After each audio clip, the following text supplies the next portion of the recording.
சூர்யாவின் ரெட்ரோ திரைப்படத்தின் பிரமோஷன் நிகழ்ச்சி ஹைதராபாத்தில் நடைபெற்ற போது சிறப்பு விருந்தினராக விஜய் தேவர்கொண்டா கலந்து கொண்டார். பெல்காமில் பாகிஸ்தான் தீவிரவாதிகள் நடத்திய தாக்குதல் குறித்து அவர் பேசினார். பாகிஸ்தானுக்குள்ளேயே அரசுக்கு எதிராக மக்கள் கிளர்ச்சி செய்கிறார்கள்.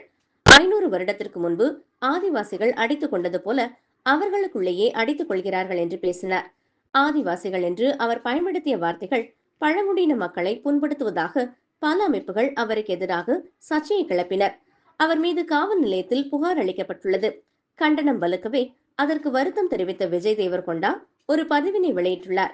நான் எந்த உள்நோக்கத்துடனும் பழங்குடியினரை தரக்குறைவாக குறைத்து மதிப்பிடும் நோக்கில் பேசவில்லை.